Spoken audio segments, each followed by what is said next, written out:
Verset 1. Verset 1 à 7 Le sabbat et les nouvelles lunes. Ézéchiel commence par régler l'ordre extérieur à observer dans l'occulte, verset 1 à 3.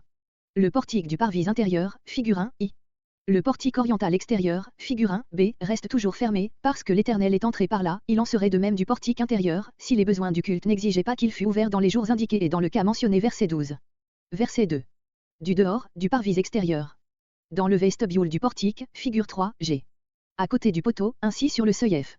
De là, il peut assister à l'immolation de la victime dans le vestibule G et voir ensuite le sacrificateur offrir le sacrifice sur l'autel des Holocaustes dans le parvis intérieur. Ne sera pas fermé, après le départ du prince, le portique reste ouvert pour l'usage du peuple, verset 3. Verset 3. À l'entrée.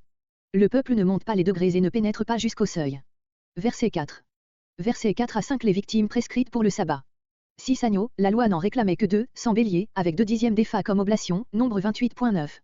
L'ordonnance d'Ézéchiel tend à établir une gradation mieux proportionnée entre les sacrifices des différentes fêtes, voire plus bas. Verset 5. Ce qu'il voudra donner, littéralement, le dos de sa main. La loi prescrivait des fractions précises d'épha pour chaque espèce de victime, nombre 28.12 et suivant. Ézéchiel accorde une plus grande liberté. Verset 6. Verset 6 à 7 Le sacrifice de la nouvelle lune. Un taureau. La loi prescrivait 2 taureaux, un bélier, 7 agneaux, nombre 28.11. Sur cette différence, voire plus bas. Verset 7. Ce qu'il pourra donner. Cette expression était employée dans la loi en parlant du pauvre, Lévitique 5.1, Lévitique 5.11, pour autoriser de sa part la plus petite offrande. Appliquée comme elle laisse ici au prince, elle laisse le champ libre à la plus grande libéralité. Car les sacrificateurs, ayant la jouissance de la plus grande partie de l'oblation, bénéficiaient de tout surplus. Verset 8. Versets 8 à 12. Ces versets sont destinés à compléter les prescriptions données depuis Ézéchiel 45.18, et cela, sur 2 points. Ce qui concerne l'entrée et la sortie du prince et du peuple dans les cérémonies, versets 8 à 10. Les cas de sacrifice volontaire de la part du prince, versets entre 11 et 12. Et quand le prince. L'idée est celle-ci, après être entré au vestibule du portique intérieur, comme il est dit verset 2, le prince ne doit pas en sortir du côté du parvis intérieur pour s'en aller ensuite par l'une des portes nord ou sud de ce parvis, mais il doit revenir sur ses pas au parvis extérieur. Le parvis intérieur lui est donc complètement fermé, tout comme au peuple et aux Lévites. Il ne possède en aucune façon les privilèges spéciaux accordés précédemment au roi, 1 roi 3.22, 2 roi 11.14, 2 roi 23.3, etc. Verset 9. Une fois ressorti du portique, le prince trouve le peuple prosterné devant l'entrée. Aux solennités, ce terme comprend les 3 ordres de fêtes, hebdomadaires, mensuels et annuels. Sortir à part. Le but de cette prescription n'est pas d'éviter l'encombrement. Car il y avait en tout cas 2 courants de personnes allant en sens inverse. L'intention est de faire que chaque membre du peuple traverse toute l'enceinte sacrée et ne se contente pas d'une simple allée et venue. Cette ordonnance est inspirée par un sentiment de respect et a peut-être cette signification symbolique, que celui qui est arrivé devant Dieu, doit marcher en avant et ne pas revenir sur ses pas. Verset 10. Avant et après son entrée dans le portique, verset, émoticône n'en croyant pas ses yeux, le prince est soumis aux mêmes prescriptions que le peuple. Comme ils sortiront, c'est ainsi que nous croyons devoir traduire, il sortira, lui aussi, par la porte opposée à celle par laquelle il est entré. Verset 11. Versets entre 11 et 12. Comme les versets 8 à 10 complètent la prescription du verset 2, ainsi les versets entre 11 et 12 complètent celle de Ézéchiel 45.24 et Ézéchiel 46.5, Ézéchiel 46.7. L'oblation qui doit accompagner chaque victime a été fixée pour tous les jours fériés, ainsi que le rappelle le verset 11. Mais il pouvait arriver que dans les jours ordinaires, le prince voulut offrir un sacrifice non officiellement prescrit. Le verset 12 autorise expressément cette manière d'agir et accorde au prince pour ces cas exceptionnels le privilège de l'ouverture du portique. Seulement comme le peuple ne participe pas au service, le portique doit être fermé, aussitôt le sacrifice terminé. Verset 13. Versets 13 à 15 L'holocauste journalier. La loi instituait un double holocauste journalier, consistant en 2 agneaux offerts, l'un le matin, l'autre le soir et accompagné chacun d'une oblation avec libation, nombre 28.3-8.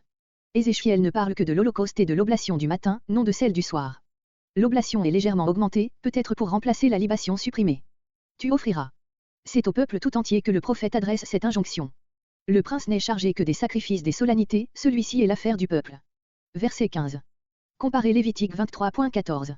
Nous avons indiqué les changements apportés à la loi quant aux différents sacrifices. Il importe de montrer qu'ils ne sont point arbitraires. Ils ont pour but d'établir entre les sacrifices une gradation régulière et proportionnée à la solennité des circonstances auxquelles chaque sacrifice se rapporte. Le point de départ est l'holocauste journalier, 1 agneau. Suit l'holocauste du jour du sabbat, 6 agneaux et un bélier, correspondant aux 6 jours de la semaine et au sabbat. Puis, l'holocauste de la nouvelle lune dont le degré supérieur de sainteté est marqué par l'adjonction d'un taureau aux victimes de l'holocauste sabbatique.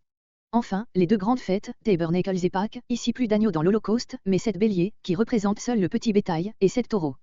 Par sa signification symbolique, le nombre 7 répond au degré le plus élevé de solennité. On peut observer encore la gradation des Tabernacles à la Pâque. Car sans celle-ci, l'holocauste des 7 taureaux et des 7 béliers est répété 7 fois. Il y a naturellement une gradation correspondante dans les oblations qui accompagnent chaque sacrifice.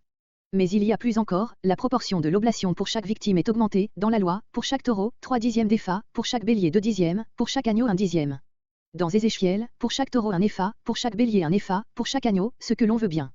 Verset 16. Versets 16 à 18 le caractère inaliénable du domaine princier. Versets 16 à 17. Cette ordonnance supplémentaire a pour but d'assurer l'exécution de Ézéchiel 45.8-9. Un do fait par le prince à l'un de ses fils est possédé par celui-ci à titre d'héritage et ne sort pas du domaine patrimonial. Il en serait autrement d'un do fait à un serviteur. C'est pourquoi, sans qu'il soit interdit au prince d'accorder une faveur à l'un de ceux qui l'ont fidèlement servi, il est pourvu à ce que le domaine soit reconstitué dans son intégrité au bout de peu d'années. L'année de la libération, l'année de jubilé, la 50e, où chaque Israélite rentrait dans la propriété de son patrimoine, s'il l'avait vendu, Lévitique 25.39 et suivant. Verset 18. L'intégrité du domaine du prince est une garantie naturelle pour la propriété de tous ses sujets. Verset 19. Versets 19 à 24 les cuisines. La loi établissait des repas à la suite des sacrifices soit pour les sacrificateurs, soit pour le peuple, après les sacrifices de reconnaissance. Ézéchiel achève la description du sanctuaire en indiquant les locaux destinés à les préparer, et d'abord les cuisines pour les sacrificateurs, versets 19 à 20. Ézéchiel se trouvait dans le parvis intérieur, devant le temple, Ézéchiel 44.4. Son guide l'en fait assortir par le portique septentrional, figure 1, J, puis il le ramène par l'entrée, K, dont il a été parlé Ézéchiel 42.9, dans l'allée des chambres, au fond de celle-ci, il trouve le local Y, où sont les cuisines des sacrificateurs. Un local pareil, quoique non mentionné, existait sans doute au midi, Y. La chair des sacrifices, comparé Ézéchiel 44.29, note.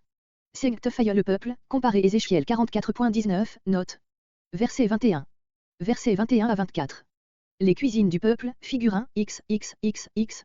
Aux quatre angles du parvis extérieur près des chambres établies le long du mur d'enceinte, C, le prophète trouve les cuisines destinées au repas sacré du peuple. On le voit pour ainsi dire passer, une cour au coin de la cour. Puis un autel. Cette manière de dire exprime l'étonnement, celui qui a préparé ce magnifique édifice n'a donc pas oublié ce point si secondaire. Verset 22. Fumant. C'est le sens le plus rapproché de la signification ordinaire du mot, faire fumer le parfum. Il a été adopté par des talmudistes. Mais on peut aussi expliquer ce mot par une autre racine signifiant, fermer. Verset 23. Une enceinte. Nous pensons qu'il agit d'une rangée de potagers au-dedans de l'enceinte, dans la partie inférieure lesquelles se trouvaient les ouvertures des foyers. Verset 24. Les serviteurs de la maison, les Lévites, comparé Ézéchiel 44.11.